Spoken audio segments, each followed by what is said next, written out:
हाँ भाई, क्या हाल चाल है? उम्मीद है आप सब लोग खैरियत से होंगे। देखो यार, किसी भी मुल्क की अगर डिफेंस की बात की जाए तो सबसे इंपॉर्टेंट चीज़ जो समझी जाती है उसके डिफेंस के पर्सपेक्टिव से वो है उसका मिसाइल सिस्टम आफ्टर एयरफोर्स। तो यार ये इतना अहम क्यों होता है किसी भी मुल्क की जब दिफा की बात की जाए, और ये किस तरह से उसके डिफेंस के लिए हेल्पफुल साबित होता है, इसकी बनावट क्या है और ये अटैक किस तरह से करता है। आज की इस वीडियो में हम इसका A to Z जायज़ा लेंगे। तो यार देखो, सबसे पहली बात तो ये है कि जो मिसाइल सिस्टम होता है इसमें आपको दुश्मन के करीब नहीं जाना पड़ता। ये एक बड़ी कॉमन सी अंडरस्टूड सी बात है, ये कोई नई बात बताने वाली नहीं। तो आप लोग सोच रहे होंगे कि इसमें इतनी हैरानगी वाली बात क्यों है, मैं इसको इतना आपके सामने एक्सप्लेन क्यों कर रहा हूँ। तो इसकी वजह ये है कि ये कंसेप्ट जहाँ से आया था ना, वो कंसेप्ट का इस चीज़ के साथ लिंक है। वो किस तरह से था? वो पुराने ज़माने में ही होता था कि दुश्मन के करीब जाए बगैर दूर से उसके ऊपर अटैक किया जाता था ताकि उसकी आर्मी का ज़्यादा से ज़्यादा नुकसान किया जा सके, अपनी आर्मी को बचाए हुए रखे हुए। मतलब ये कि अगर पुराने ज़माने में जो जंगें होती थी तो जब आर्मी एक दूसरे के साथ जब जाके वो वन ऑन वन जब उसकी फाइट होगी तब क्या होगा, तो उसमें ज़्यादा से ज़्यादा अमवात होने के, हलाकतें होने के चांसेस हैं। मगर जब बात आती थी मंजनी की तो उससे क्या होता था, फौज दूर बैठी हुई है, फौज दूर बैठी हुई, वहाँ से उसने गोला मार दिया दूसरी फौज के ऊपर, दूसरी फौज का ज़्यादा से ज़्यादा नुकसान हो गया। इससे हुआ कि क्या कि जो पहली फौज है जिसने गोला मारा था उसके कम से कम प्रोबेबिलिटी है कि वहाँ पे जानी नुकसान होगा। इस चीज़ का नाम था मंजनीक। इस चीज़ को क्या कहते हैं? मंजनी कहते हैं। अच्छा, अब ये कंसेप्ट इतना अच्छा उस वक्त हुआ, इतना सक्सेसफुल रहा, ये कंसेप्ट बड़ा वायरल रहा उस वक्त। तो ये कंसेप्ट चेंज होके फिर आज के दौर में जो हम लोग मिसाइल सिस्टम, जो कि मिसाइल टेक्नोलॉजी देख रहे हैं, इसने आजकल रूप इसका जो है वो धारण करना शुरू कर दिया है। यानी ये कंसेप्ट उस वक्त इतना सक्सेसफुल रहा कि आज के दौर में भी ये कंसेप्ट मौजूद है। मगर अब क्योंकि हम लोग टेक्नोलॉजी के दौर में रह रहे हैं, तो जब हम लोग टेक्नोलॉजी के दौर में रह रहे हैं तो हमारे ऊपर ये चीज़ लाजम थी कि हम इस कंसेप्ट को भी चेंज कर लें with the help of technology. तो हमने इसको चेंज करके क्या बना दिया? मिसाइल सिस्टम बना दिया। तो ये इसका एक बेसिक ओवरव्यू था। चलिए अब हम लोग इसकी ज़रा बेसिक समझते हैं कि मिसाइल किन किन चीज़ों से मिलकर बना होता है, उसके कितने कंपोनेंट होते हैं। जो सबसे पहला कंपोनेंट जो डिस्कस किया जाना चाहिए वो है उसका रिपल्शन सिस्टम। अच्छा जी, अब ये क्या चीज़ है? देखो, तो जब भी मिसाइल या रॉकेट की बात आती है तो उसको ज़मीन के ऊपर से उड़ने के लिए, परवाज करने के लिए एक एनर्जी रिक्वायर्ड होती है, एक अब थर्स्ट फोर्स रिक्वायर्ड होती है। अब ये फोर्स क्या हवा में आ जाएगी? अब ये फोर्स क्या कोई गैर मखलूक आके ये फोर्स लगाएगी? नहीं। तो इसके लिए हमें एक फ्यूल सिस्टम चाहिए होता है, एक पूरा मैकेनिज्म चाहिए होता है जो क्या करेगा, जो रॉकेट को हेल्प करेगा ज़मीन से उठने में। देखो, उठेगा तो जाके दुश्मन पे अटैक करेगा, उठेगा ही नहीं तो क्या हो, वहाँ कहीं किसी अटैक तो नहीं करना, दुश्मन पे अटैक करना है। तो इसको ज़मीन के ऊपर से उठाने के लिए, प्रेशर करने के लिए, प्रेशराइज करने के लिए क्या यहाँ पे इस्तेमाल होता है? रिपल्शन सिस्टम इस्तेमाल होता है। अच्छा जी, उसके बाद जो सबसे मेन, अच्छा जो रिपल्शन सिस्टम है ना, इसके अंदर आप कह लो कि इसके अंदर जेट इंजन भी होते हैं, 3-4 किस्म के इसके अंदर इंजन है। वो इतनी बेसिक चीज़ें नहीं है, वो इतनी समझने वाली नहीं है, वो ज़्यादा उसके अंदर रॉकेट्स हैं सब। तो इसके अंदर इस आपके पास दो, अच्छा अच्छा, अब इसके बाद जो मेन दूसरा कंपोनेंट है जो कि बड़ा इंपॉर्टेंट कंपोनेंट है वो है इसका कंट्रोल एंड गाइडेंस। कंट्रोल, अच्छा ये कंट्रोल और गाइडेंस, तो गाइडेंस तो समझ में आता है कि भाई किसी चीज़ को गाइड करते रहना, किसी चीज़ को उसके सही रास्ते पे, उसके सही पाथ पे चलाए रखते रहना, इसको कहते हैं गाइडेंस। और कंट्रोल क्या है? उस चीज़ के ऊपर आपका कंट्रोल भी हो, जब आप चाहो तो उसका रास्ता, उसका पाथ चेंज कर सको, इससे क्या कहते हैं? Control and guidance. ठीक है, अब इस कंसेप्ट में इसकी क्या बात है, इसके लिए आपको एक थ्योरी समझनी पड़ेगी। फॉर एग्जांपल, अब इस दूसरी वाली फोटो के ऊपर आप देखो तो यहाँ से अगर हमारे पास एक रॉकेट आ रहा है, हमारा अटैक यहाँ है, हमारा सॉरी टारगेट यहाँ, अटैक तो हम कर रहे हैं ना, ये तो क्या हो जाएगा? टारगेट हो जाएगा। अब जब यहाँ से हमारा मिसाइल आ रहा है, हमें इसको ठोकना है, इस वाले को उड़ाना है, तो अब यहाँ इसके बीच में क्या आ गया? ये पहाड़ आ गया। Oh my God, this is the problem. अब हमारा चूंकि जो टारगेट है वो है पहाड़ के पीछे, मगर यहाँ पे तो क्या गया? हमारे पास पहाड़ आ गया। तो इस केस में ये क्या करेगा? ये जाके यहाँ पे हिट करके यहाँ तबाही मचा देगा। तो इससे होगा क्या? हमारा दुश्मन पीछे बैठ के हंसेगा, भाई देखो यार तुमने मिसाइल तो बना लिया लेकिन तुम मेरा कुछ नहीं बिगाड़ पाए। इस केस में क्या होगा? हम अपने मकसद तक पहुंचने के लिए फ्लॉप हो जाएंगे। अच्छा, अब मैं आपको इसकी दूसरी प्रोबेबिलिटी बताता हूँ। अगर हमारे पास गाइडेंस एंड कंट्रोल होगी तो जब ये हमारा आ गया भाई टारगेट इस पहाड़ के पीछे, समझ लो यार, ये आप थोड़ा सा वाले से कंफ्यूज ना हो होइएगा, यहाँ समझ लो, ये तो यहाँ पे हम यहाँ समझ लो, ये आपने हिट करना है। अब हमारा रॉकेट या मिसाइल यहाँ से आ रहा है, अब जो ये पहाड़ के करीब पहुंचेगा तो हमें क्या आ जाएगा, सिग्नल आ जाएगा कि भाई आगे रुकावट है, जो दुश्मन है वो पहाड़ के पीछे बैठा हुआ है। तो हम क्या करेंगे, इसे गाइड करेंगे। अब ये गाइड कैसे किया जाएगा, ये इलेक्ट्रोमैग्नेटिक वेव से, रेडियो वेव से, इसकी हेल्प से हम लोग इसे जो है वो सिग्नल वक्तन फ़वक्तन भेजते रहते हैं, इसका हमारे साथ कांटेक्ट बना रहता है। तो जब ये पहाड़ के करीब पहुंचेगा तो हम इसे गाइड कर देंगे, अब तूने पहाड़ को हिट नहीं करना, तूने क्या करना है, इसको ऊपर, यहाँ से ऊपर होगा, ये यहाँ से ऊपर हो गए, फिर टर्न लेके आगे डिशक्या बंदा खलास, वहां पे जो बंद होगा फारिग, हम अटैक करने में क्या हो जाएंगे, सक्सेसफुल हो जाएंगे इस केस के थ्रू। तो इससे क्या होगा कि हमारा जो टारगेट होगा, हमारा जो मिसाइल होगा वो किसके ऊपर लगेगा, टारगेट पे लगेगा, जिससे हमें क्या फायदा होगा, हम सक्सेसफुल हो जाएंगे। ज़ाहिर है जो हमारे मकसद होंगे, हमें अगर अपने मुल्क का या किसी अपनी जनरेशन का डिफेंस करना है तो उस केस में हम लोग सक्सेसफुल रहेंगे। इस केस में ये क्या चीज़ किसकी मदद से होती है, कंट्रोल एंड गाइडेंस के लिए होती है। इसीलिए किसी भी मिसाइल सिस्टम के अंदर कंट्रोल एंड गाइडेंस सिस्टम बहुत इंपॉर्टेंट होता है। अक्सर ऐसा भी होता है कि मिसाइल बंदा की दुश्मनों में मार होता है, वो अपने दोस्तों में आके फट जाते, दोस्त वाले बेचारे फारिग हो जाते हैं, वो कहते हैं भाई देखो यार हमारे ऊपर मार दिया यार तुम लोगों ने, तो दुश्मन पे मारना तुम्हें, तो हमें ठोक रहे हो यार, हमसे किस बात का बदला ले रहे हो यार तुम।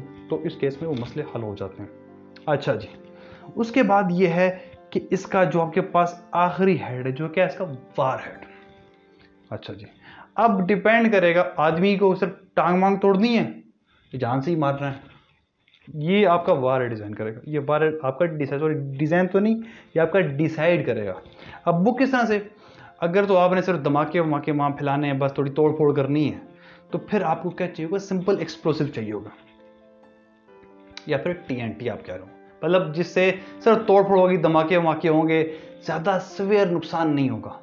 मगर अगर आप चाहते हो कि भाई दुश्मन को सिर्फ आस्ती से मिटाना है, ख़त्म करना है उसे, तो फिर उस केस में nuclear weapons, atomic bombs, chemical weapon जो हैं वो इस चीज़ में इस्तेमाल होते हैं। अच्छा, यहाँ पे आपने एक चीज़ बड़ी गौर से देखी होगी, अब ये देखिएगा, ये पिक्चर, इस पिक्चर में अक्सर आपने कमांडोज को या फिर ये जो नेवल फोर्सेस वाले होते हैं, ठीक है, आर्म फोर्सेस वाले, इनको आपने इस किस्म का मास्क पहने हुए देखा होगा। ये मास्क ही देखिए, आप सोचोगे कि यार ये क्यों है, हालांकि कोविड स्टार्ट होने से पहले भी ऐसा मास्क पहनना जाता था, लेकिन इसकी रीज़न क्या है, क्यों ये पहनते थे। तो इसका आंसर ये है कि जो केमिकल वेपन्स होते हैं ना, उसमें इसी किस्म की पॉइजन्स किस्म की गैसेस होती हैं, जो बंदा सूंघता जाता है वो इस दुनिया से कूच करता जाता है। तो उस चीज़ को रोकने के लिए कि भाई हमारे जो फौजी जो कि वहाँ पे जाके जंग करेंगे, ये ना हो कि वो हवाएं सूंघ सूंघ की फारिग हो जाएं, तो लिहाजा इनको एक मास्क दिया जाए ताकि इस मास्क से क्या करें, खुद का डिफेंस कर सके। पहले खुद का डिफेंस करेंगे तो मुल्क का डिफेंस होगा, खुद का डिफेंस नहीं कर पाएंगे तो मुल्क का डिफेंस हो भी नहीं पाएगा ना यार। अच्छा, ये किसके लिए इस्तेमाल होता है, उसका वार है। अच्छा, यहाँ पे एक चीज़ बड़ी और इंपॉर्टेंट है, अब ये जो उसकी पूरी आपके पास शील्ड है ना, ये पूरी उसकी बॉडी है, ये एरोडायनेमिकल टाइप की होती है। इसमें ये जो आप विंग्स देख रहे हो, ये से हेल्प करते हैं अपनी फ्लाइट को कंटिन्यू करने में, ताकि ये इसका बैलेंस आउट ना हो। और ये उसकी टिप है, ये देखिएगा, मैं इसको थोड़ा सा फिर से आपके सामने ड्रा करता हूँ ताकि आप इसको ज़रा बेहतर अंदाज से समझ सकें। ये देखिएगा, अब ये उसकी टिप है, ये टिप हमेशा से इसके आगे ये नोक से क्यों बनी होती है, इसका एक बड़ा इंपॉर्टेंट यहाँ पे होता है। आपने अक्सर बुलेट ट्रेन वगैरह के अंदर भी ये कंसेप्ट देखा होगा। तो ये क्यों होता है, इसलिए होता है ताकि एयर प्रेशर को कम से कम फील किया जाए। देखो, एयर प्रेशर जो आपके ऊपर जितना ज़्यादा होगा तो स्पीड उतनी ज़्यादा कम होगी, ज़्यादा नहीं कम होगी। तो इस जो आगे नोक है ना, ये हवा को चीरती हुई गुजर के जाती है, हवा को बीच में से दो करती हुई जाती है। तो इससे क्या होता है, इसे हवा के सामने जो एक ड्रैग फोर्स इसके ऊपर एक्ट करती है वो कम से कम हो जाती है। मतलब ड्रैग फोर्स से मुराद आप समझ लो कि एयर प्रेशर जो इसके ऊपर इन फ्रंट से, सामने से इसके ऊपर एग्जर्ट करता है, तो वो उसके ऊपर कम से कम होता है। फॉर एग्जाम्पल मैं बताऊँ, अब ये देख लो, ये अगर आपके पास सो कॉल्ड आप कह लो, ये हमारे पास एक मिसाइल सिस्टम है और ये आपके पास हवा आई जा रही है, इसके ऊपर लगे जा रही है। अगर ये इसकी अगर जो टिप है, अगर ये जो टिप है ये यहाँ पे ना होती, अगर इसे फ्लैट होता तो इसके ऊपर ज़्यादा एयर प्रेशर इसके ऊपर एग्जर्ट करता, तो इससे क्या होता, इसकी स्पीड के ऊपर क्या होता, वो डिक्रीज हो जाती। बट जब इसकी नोक होगी तो ये हवा को चीरते हुए गुजरेगा और इसकी स्पीड क्या हो जाएगी, तेज हो जाएगी। ये कंसेप्ट होता है, इसलिए क्या कैसे टिप होती है। अच्छा जी, अब जरा कुछ बात करते हैं कि ये उड़ता कैसे है और अपने अटैक को लगता कैसे है। सिंपली इसको कैसे हिट किया जाता है, उसको कैसे स्टार्ट किया जाता है। देखो, अगर आप लोग ये सोच रहे हो ना कि यहाँ पे अगर आपका टारगेट मौजूद है और मिसाइल यहाँ से आके ऐसे लगेगा, तो भाई ये बात ऐसी नहीं है, ये बात इंतहाई गलत बात है।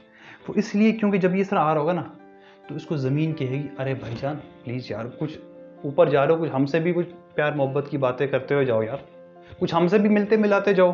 तो इस केस में क्या होगा कि इसके ऊपर ग्रेविटी एक्ट करेगी, ज़मीन इसको अपनी तरफ खींचेगी कि भाई मैं तुझे जाने नहीं दूंगी यार, तो कैसे जा सकता है मुझे छोड़ के। इस केस में क्या होगा, इसके ऊपर ग्रेविटी यानी कि जी इसके ऊपर क्या करेगी, एक्ट करेगी। तो इस केस में ये यहाँ पहुंचने से पहले ही यहीं पे ये ज़मीन को प्यारा हो चुका होगा। अच्छा जी, अब यहाँ पे एक बात बड़ी समझने वाली है, बड़ी इंपॉर्टेंट है वो बात। अच्छा, ये तो फिर इसको अटैक कैसे किया जाता है, तो इसका आंसर ये है कि इसको ऊंचाई में पहले इसको फ्लैट ली जाती है ऊपर की तरफ, इसको बुलंद किया जाता है, फिर ये अपना एंगल चेंज करते हुए इस प्रोजेक्टाइल मोशन, आपने अगर अपनी किसी किसी क्लास में प्रोजेक्टाइल मोशन के बारे में पढ़ा हो तो उसकी एप्लीकेशंस है ये मिसाइल सिस्टम, बैलिस्टिक मिसाइल या एंटी बैलिस्टिक मिसाइल सिस्टम जो है, उसकी क्या एग्जांपल्स है। अब इसमें क्या होता है कि इसको ऐसे ऊपर फेंका जाता है, तो उसके ऊपर दो फोर्सेस एक्ट कर रही होती हैं। एक ज़मीन वाली, ज़मीन भाई कहेगी भाई मैंने तुझे नहीं छोड़ना, तू चाहे दुनिया के किसी कोने में भी चले जा, मैंने तुझे नहीं छोड़ना, मैं तेरे ऊपर करूँगी ही करूँगी। तो ज़मीन तो उसके ऊपर नीचे खींच रही होगी इसे, और एक फोर्स जो है वो इससे किधर खींच रही होगी, इसको ऊपर खींच रही होगी। अच्छा जी, अब एक नीचे खींच रही है, ऊपर खींच रही है, बीच का रास्ता क्या है, सेंटर से गुजर जाओ, तो फिर ये यहाँ से गुजर के जाएगा। फिर ये जब यहाँ पे पहुँचेगा, एक फोर्स इसको यहाँ खींच रही होगी, एक फोर्स इसे यहाँ खींच रही होगी नीचे की तरफ, तो फिर ये अपना क्या लेगा, टर्न लेगा और आ करके अपने टारगेट को हिट कर देगा, खल्लास खत्म। अच्छा, यहाँ पे एक सवाल समझने वाला है, बड़ा कंसेप्ट है कि उसकी मैक्सिमम जो उसकी रेंज है वो कैसे डिज़ाइन की जा सकती है, कैसे समझा जा सकता है कि हम क्या ऐसी एक्टिविटी करें कि हमारा जो मिसाइल है वो ज़्यादा दूर जाके लगे, अपनी हाई कैपेसिटी पे लगे। उसके लिए एक बड़ी सिंपल सी चीज़ है कि जिस एंगल पे आप इसे फेंकेंगे ना, यहाँ पे ये जो एंगल होगा यहाँ वाला, ये कितना होना चाहिए, ये होना चाहिए आपके पास 45 डिग्री। अगर ये 45 डिग्री है तो आपका मिसाइल जो है वो दूर जाके लगेगा। अच्छा जी, अब अगर ये 40 से ज़्यादा होगा तो फिर इस केस में क्या आएगा आपके पास, अब ये देखिएगा, अगर ये 45 से ज़्यादा होगा, पहले इस केस को हम लोग समझते हैं, फिर हम लोग 45 से जो कम वाला केस है उसे भी समझेंगे। अब ये देखिएगा, अब अगर ये ज़्यादा होगा ना तो ये क्या आएगा, ये ज़्यादा, यहाँ से उसकी ये जो हाइट है ये ज़्यादा हो जाएगी, तो यहाँ लगने के बजाय ये यहाँ आगे लगे, अपने मिसाइल से पीछे लगेगा भाई। तो इससे जितनी ज़्यादा इसकी वो होती जाएगी, एंगल ज़्यादा होता जाएगा, हाइट ज़्यादा होती जाएगी, तो उतने ही करीब करीब यहाँ लगेगा, फिर यहाँ लगेगा, फिर यहाँ करीब करीब होता चला जाएगा। अच्छा, ये किसकी बात होगी, ये इजाफे की बात होगी, जब क्या होगा उसकी हाइट में इजाफा होगा। अब जब इसकी हाइट में ये जो एंगल 45 डिग्री मैंने आपको बताया है, जब इससे कम होगा फिर क्या होगा, अब जरा उसकी बात समझिएगा। अब जब कम होगा, ये देखो कुछ इस किस्म की, उससे थोड़ा पीछे लगेगा, फिर थोड़ा कम होगा, थोड़ा और पीछे लगता जाएगा, कोई यहाँ लगेगा, यहाँ लगेगा, यहाँ लगेगा, तो क्या लगेगा भाई, ये अपने टारगेट को मिस कर देगा, जो उसकी मैक्सिमम कैपेसिटी है ना, ये उसको मिस कर देगा। अब ये आपके ऊपर डिपेंड करता है कि आपको जो टारगेट है उसकी मैक्सिमम, उसकी जो अप्रोच है वहाँ तक है या उससे पीछे है, वो तो फिर आपके ऊपर। अगर यहाँ का है कोई, फॉर एग्जांपल अगर आपके पास जो है आपका डिफेंस वो यहाँ का है, तो फिर जाहिर सी बात है 45 के एंगल पे तो उसे नहीं फेंकोगे ना यार, आगे क्या कोई किसी और को अटैक करना है क्या, अपने दुश्मन को अटैक करना है ना, तो फिर तो आप उसके हिसाब से, उसके एंगल के हिसाब से उसे फेंकोगे। ये इसकी जनरल बात है, तो ये मत समझना कि यार कोई नीचे किसी जगह पे दुकान पे जाओगे तो वहाँ से कोई मिसाइल की सेल वाला को वो ले आओगे, उसको एंगल फेंक, ऐसा कुछ नहीं होता। इस चीज़ के पीछे बड़ी साइंस होती है, बड़ी इंजीनियरिंग होती है। ये मैंने आपको उसका बेसिक कंसेप्ट बताया जो कि आम सिटीजन को जिस चीज़ का इल्म होना चाहिए। ओके, अच्छा, अब यहाँ पे मिसाइल्स की भी टाइप्स होती हैं। कुछ मिसाइल ऐसे होते हैं जो क्या करते हैं, जो कि सरफेस टू सरफेस अटैक करते हैं, ज़मीन पे मारेंगे, ज़मीन पे लगेगा। जो मिसाइल, जो उसका लॉन्चर होता है वो भी ज़मीन के ऊपर होता है, अर्थ पे होता है, और जो उसका अटैक और जो उसका टारगेट होता है वो भी लैंड पे होता है। तो इसको क्या कहते हैं, सरफेस टू सरफेस इसको हिट करना कहते हैं। ये किसकी बात आ गई, ये सरफेस टू सरफेस मिसाइल्स की बात आ गई। अच्छा जी, एक टाइप इसकी और होती है जो सरफेस टू एयर मारती है। अब फॉर एग्जाम्पल आप नीचे भाई मिसाइल लेके बैठे हुए, ऊपर आपका दुश्मन घूम रहा है, भाई क्या लेके घूम रहा है, ऊपर जहाज में घूम रहा है, और आपको कह रहा है अबे यार तू मेरा कुछ नहीं बिगाड़ता, मैं तो हवा में घूम रहा हूँ। तो इसके लिए क्या चीज़ इस्तेमाल होती है, इसके लिए क्या इस्तेमाल होता है, सरफेस टू एयर मिसाइल, जो है ज़मीन से मारता है हवा में। अभी देखो ये जहाज आया यहाँ पे, ये मज़े से वो कह रहा था भाई मैं ऊपर से घूम रहा हूँ, तूने जो मेरा करना है कर लो। ये नीचे से उसको मारा, धड़ धड़ धड़, फारिग, जहाज तबाह। तो कौन सा मिसाइल इस केस में इस्तेमाल होगा, surface to air missile. Okay, अच्छा अब एक होता है कि भाईजान आप हो एयर टू सरफेस, आप वो हवा में घूम रहे हो, आपका दुश्मन नीचे बैठ कर, अबे भाई क्या हाल है भाई, खैरियत है, सब ठीक ठाक हो, अबे यार ठोको ना उसको, वो तो नीचे बैठा हुआ है ना। तो इस केस में कौन सा मिसाइल इस्तेमाल होगा, एयर टू सरफेस होगा, यानी हवा से मार रहे हो सरफेस के ऊपर, जमीन पे आपका दुश्मन जमीन में बैठा हुआ है और आप सरफेस से एयर से उसे हिट कर रहे हो। तो इस केस में क्या यूज होता है, एयर टू सरफेस। अब ये देख लो, ये नीचे आपका दुश्मन था और आप यहाँ जो गुजर रहे थे, तो आपने उसके ऊपर 2 मिसाइल दाग दिए, खल्लास खत्म, फारिग, बंदे ही खत्म, और आप मजे से आप खुशी मनाते हुए जा रहे हो, और आप यहाँ वहाँ पे पार्टी वार्टी होने के चांसेस है। तो इस किस्म के यहाँ पे ये स्ट्रेटजी वगैरह यूज़ की जाती है। अच्छा जी, अब आप भी हवा में हो, आपका दुश्मन भी हवा में है, तो कहते हैं ना हवा में तो कुछ भी हो सकता है। तो इस केस में क्या होगा, अब आपको उसको हवा में ही मारना है, ज़मीन वाला केस नहीं, वो कहता है भैया बात होगी हवा में, अब ज़मीन वाली बात नहीं होगी, तुम भी हवा में रहो, हम भी हवा में रहेंगे, हवाओं में झूमेंगे, हवाओं में खेलेंगे।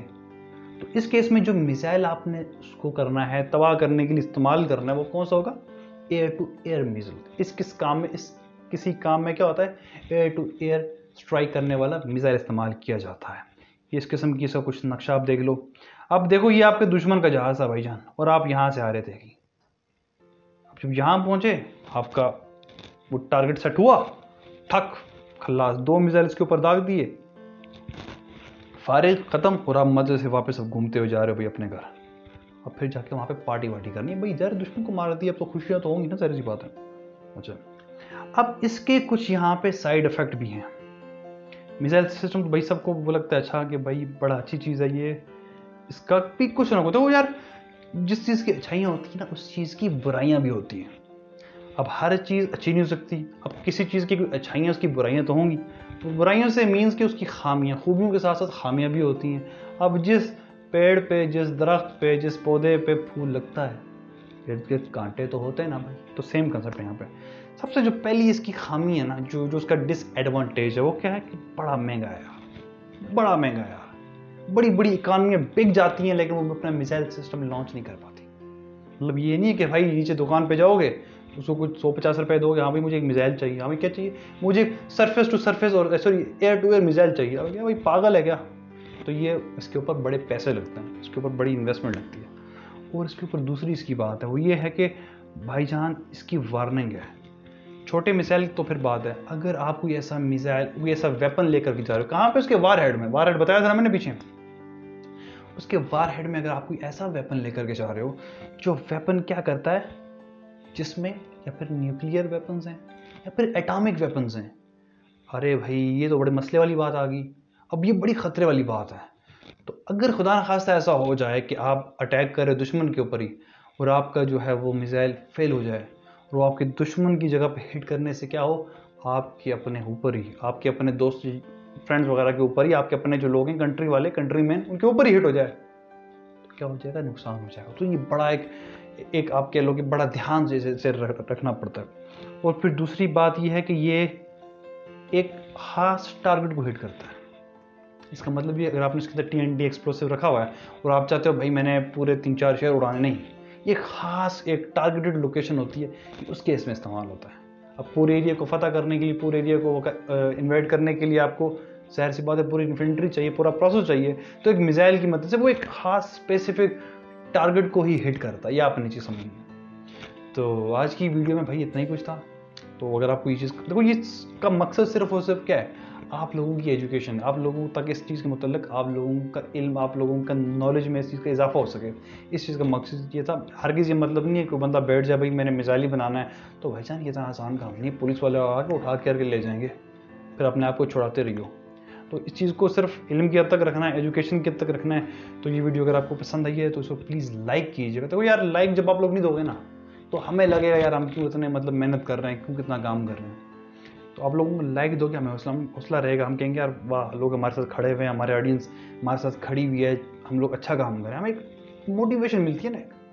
तो चैनल को सब्सक्राइब करना नहीं करना भाई वो आपके ऊपर है, मैं आपको फोर्स नहीं करता। अगर आपको लगता है कि ये चैनल आपके लिए हेल्पफुल हो सकता है तो भाई फिर इसे सब्सक्राइब ठोको, ठीक ठाक है तो सब्सक्राइब ठोको, और इस वीडियो को शेयर करो यार, जो तुम्हारे दो चार हैं जिन तक आप लोग चाहते हो कि ये भाई ये नॉलेज पहुंचे, तो भाई फिर इस वीडियो को क्या करो, शेयर करो। तो थैंक्स फॉर वॉचिंग।